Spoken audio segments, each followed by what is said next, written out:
സഹോദരങ്ങളെ, ഈ വീഡിയോ മൈത്രേയന് മറുപടി പറയുന്നതിൽ രണ്ടാം ഭാഗമാണ്. ഒന്നാം ഭാഗം പ്രസിദ്ധീകരിച്ചിട്ടുണ്ടായിരുന്നതിൽ മൈത്രേയന്റെ ചോദ്യം ഖുർആനിൽ കൊള്ളാവുന്ന ഒരു വരിയുണ്ടോ, ഉണ്ടെങ്കിൽ ഒരു വരി പറ എന്ന് പറയുന്നതിന് ഖുർആനിലെ 100 വരികൾ 5 മിനിറ്റിനുള്ളിൽ അത് വായിച്ചു കേൾപ്പിക്കുകയുണ്ടായി. അത് ഒന്നാം ഭാഗം. അതിന്റെ വീഡിയോ ലിങ്ക് ഡിസ്ക്രിപ്ഷൻ ബോക്സിലുണ്ട്. ഈ വീഡിയോ മൈത്രേയൻ ഖുർആനിൽ നമസ്കാരം ഉള്ളൂ എന്ന് പറഞ്ഞുകൊണ്ട് നമസ്കാരത്തെയും ഖുർആനെയും അദ്ദേഹം അവഹേളിക്കുന്നതിനുള്ള മറുപടിയാണ് ഈ വീഡിയോയിലെ രണ്ടാം ഭാഗം. നമുക്ക് നേരെ വീഡിയോയിലേക്ക് പോകാം. അസ്സലാമു അലൈക്കും. സഹോദരങ്ങളെ, മൈത്രേയൻ എന്ന് പറയുന്ന ഒരു വ്യക്തി, അദ്ദേഹത്തിന്റെ ഒരു വീഡിയോ വളരെ വൈറലാകുന്നുണ്ട്.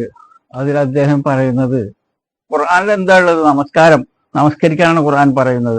നിസ്കരിക്കാനും നമസ്കരിപ്പിക്കാനും പഠിപ്പിക്കുന്നതല്ലേ ഖുർആൻ. അതിനകത്തൊക്കെ ജാതി സമ്പ്രദായങ്ങൾ മേലെ കീഴെ പഠിപ്പിക്കാനും മേളിലുള്ളവരെ നിസ്കരിക്കാനും നമസ്കരിപ്പിക്കാനും പഠിപ്പിക്കുന്നതല്ലേ ഖുർആൻ. ഈ നമസ്കാരം എന്ന് പറയുന്നതിന്റെ അന്തസത്ത നിങ്ങൾക്ക് മനസ്സിലാവണം. അല്ലാതെ വെറുതെ ഈ 5 നേരം പോയിട്ട് തലകുത്തി മറിയലല്ല, അല്ലെങ്കിൽ അതൊരു എക്സസൈസ് അല്ല. അതിനകത്ത് അടങ്ങിയിരിക്കുന്ന അന്തസത്ത നിങ്ങൾക്ക് മനസ്സിലാകണം എന്നുണ്ടെങ്കിൽ ഈ നമസ്കാരം എന്താണ് എന്ന് ഖുർആനിൽ കൂടെ നിങ്ങൾ പഠിക്കണം. ഒന്നാമതായിട്ട് നമസ്കാരത്തെ കുറിച്ചിട്ട് ഖുർആനിൽ ചില ആയത്തുകൾ പറഞ്ഞിട്ടുണ്ട്. ആ ആയത്തുകളുടെ ഖുർആൻ വാക്യങ്ങളുടെ അടിസ്ഥാനത്തിൽ നമസ്കാരത്തെ മനസ്സിലാക്കണം. അങ്ങനെയാണെന്നുണ്ടെങ്കിൽ ആദ്യമായിട്ട് മനസ്സിലാക്കേണ്ടത് സൂറ നിസ 4-ാമത്തെ ചാപ്റ്ററിലെ 103-ാമത്തെ വാചകത്തിൽ അല്ലാഹു സുബ്ഹാനഹു വ തആല പറയുന്നു, ഇന്ന സ്വലാത്ത കാനത്ത് അലൽ മുഅ്മിനീന കിതാബൻ മൗഖൂത. തീർച്ചയായും നമസ്കാരം സത്യവിശ്വാസികൾക്ക് സമയം നിർണയിക്കപ്പെട്ടിട്ടുള്ള ഒരു നിർബന്ധ ബാധ്യതയാകുന്നു. അപ്പൊ നമസ്കാരം സമയത്തിന്, അതായത് ബാങ്ക് വിളി കേൾക്കുന്ന സമയത്ത്, ആ ക്ലിപ്തപ്പെടുത്തിയിട്ടുള്ള സമയത്ത് നമസ്കരിക്കുക. എന്നാൽ ഇന്ന് ആളുകളൊക്കെ തോന്നുമ്പോൾ സെല്ലിയാണ്. തോന്നുമ്പോൾ സെല്ലി എന്ന് പറഞ്ഞാൽ അവർക്ക് തോന്നുമ്പോൾ സെല ആക്കും, നമസ്കരിക്കും. അങ്ങനെയാണ് തോന്നുമ്പോൾ സെല്ലി എന്ന് പറയുന്നത്.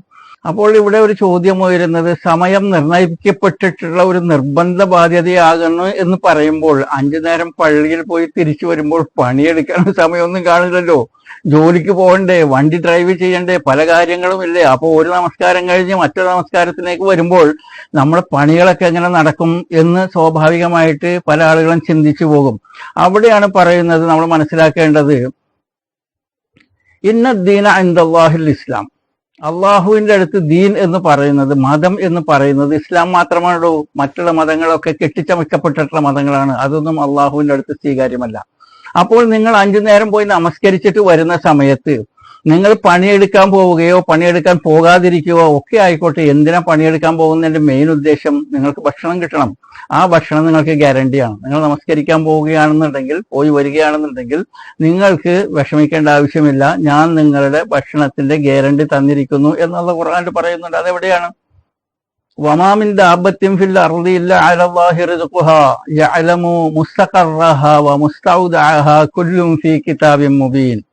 അതിന്റെ അർത്ഥം, ഭൂമിയിൽ യാതൊരു ജന്തുവും അതിന്റെ ഉപജീവനം അള്ളാഹു ബാധ്യത ഏറ്റതായിട്ടല്ലാതെ ഇല്ല. എല്ലാ വമാമിൻ ദാബത, ചെറിയ ഇഴജന്തുക്കൾ മുതൽ അങ്ങോട്ടുള്ള എല്ലാത്തിന്റെയും ഭക്ഷണത്തിന്റെ ബാധ്യത അള്ളാഹ് ഏറ്റെടുത്തിരിക്കുകയാണ്. അവയുടെ താമസ സ്ഥലവും സൂക്ഷിപ്പ് സ്ഥലവും അവൻ അറിയുന്നു. ഈ ഭക്ഷണങ്ങളൊക്കെ അള്ളാഹ് സൂക്ഷിച്ചു വെച്ചിരിക്കുകയാണ്. നിങ്ങൾക്ക് ആ സമയമാകുമ്പോൾ നിങ്ങൾക്ക് ആ ഭക്ഷണം എത്തപ്പെട്ടിരിക്കും. അപ്പോൾ സമയബന്ധിതമായിട്ടുള്ള ഒരു നിർബന്ധ കർമ്മത്തിന് നിങ്ങൾ വേണ്ടി പോകുന്ന സമയത്ത് നിങ്ങളുടെ ഭക്ഷണം ഇവിടെ റിസർവ് ചെയ്യപ്പെട്ടിരിക്കുന്നു. നിങ്ങൾ ഭക്ഷണത്തിന് വിഷമിക്കുകയില്ല. അപ്പോൾ നിങ്ങളെ സംബന്ധിച്ചിടത്തോളം അടുത്ത ചോദ്യം വരുന്നത്, നമ്മൾ ഇങ്ങനെ നിസ്കാരവും പള്ളിയും അതുപോലെ തന്നെ ഭക്ഷണവുമായിട്ട് കഴിഞ്ഞപ്പോൾ മതിയോ? നമുക്ക് ചന്ദ്രനിൽ പോകുന്നതിനെ കുറിച്ച് ആലോചിക്കണ്ടേ? ഇലക്ട്രിസിറ്റി കണ്ടുപിടിക്കണ്ടേ? പിന്നെ ആപ്ലിക്കേഷൻ ഫോണിൽ നമ്മുടെ അടുത്ത് ഖുർആന്റെ ആപ്ലിക്കേഷൻ വേണ്ടേ? ബാങ്ക് കൊടുക്കുന്ന ആപ്ലിക്കേഷൻ വേണ്ടേ? മുസ്ലിങ്ങളതൊന്നും കണ്ടുപിടിക്കാണ്ട് ഒരു മൂലയ്ക്ക് ഇരുന്നാൽ മതിയോ? ഒരു തീപ്പെട്ടിയെങ്കിലും നിർമ്മിച്ചിട്ടുണ്ടോ എന്നല്ലേ നമ്മുടെ ശശികല ചോദിച്ചിട്ടുണ്ടായിരുന്നത്. മുസ്ലിംസ് എന്ന് പറഞ്ഞു കഴിഞ്ഞാൽ അവർ എക്സ്ക്ലൂസീവാണ്.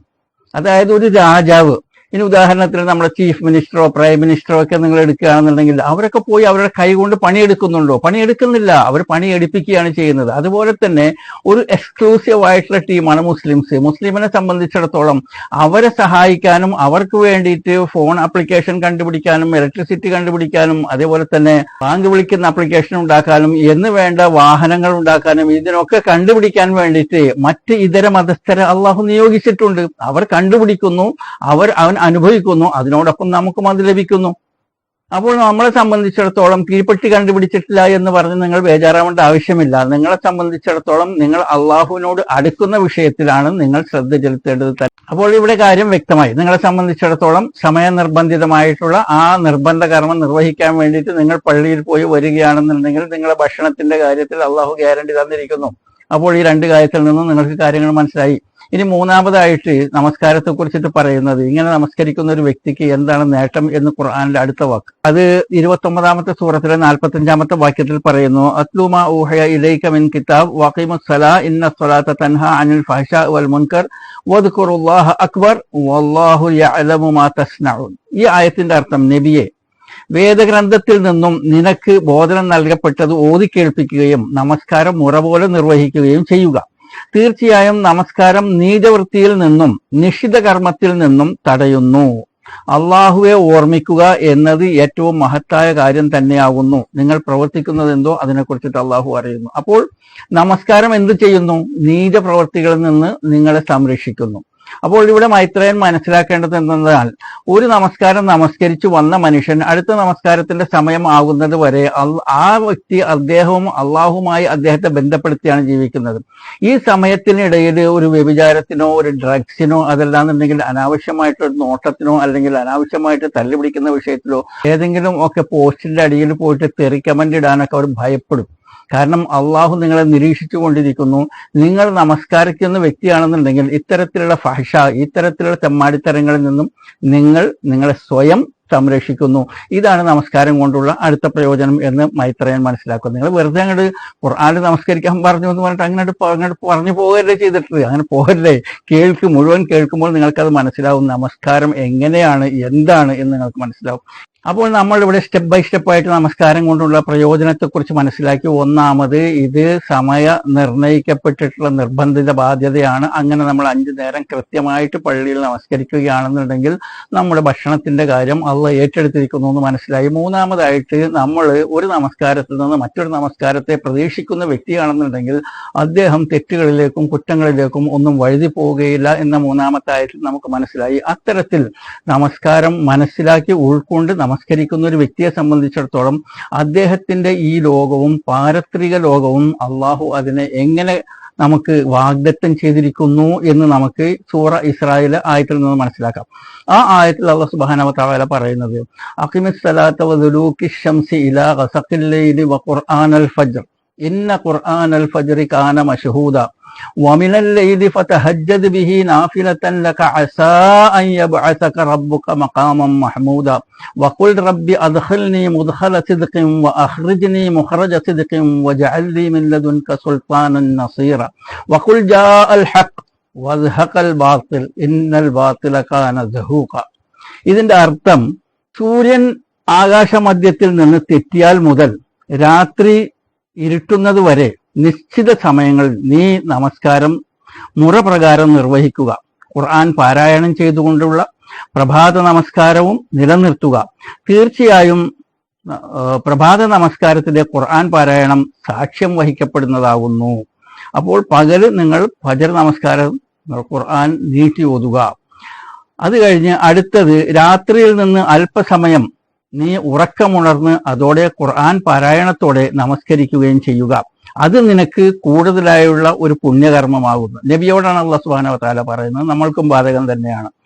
നിന്റെ രക്ഷിതാവ് നിന്നെ സ്തുത്യർഹമായ ഒരു സ്ഥാനത്ത് നിയോഗിച്ചേക്കാം. കണ്ടില്ലേ, നിങ്ങൾ ഇത്തരത്തിൽ നമസ്കരിക്കുകയാണെന്നുണ്ടെങ്കിൽ നിങ്ങളെ ഒരു സ്തുത്യർഹമായ സ്ഥാനത്ത് അള്ളാഹു നിയമിച്ചേക്കാം. ഈ ലോകത്തും നിങ്ങൾക്കൊരു സ്തുത്യർഹമായ സ്ഥാനം ലഭിക്കും, പരലോകത്ത് തീർച്ചയായും ലഭിക്കും.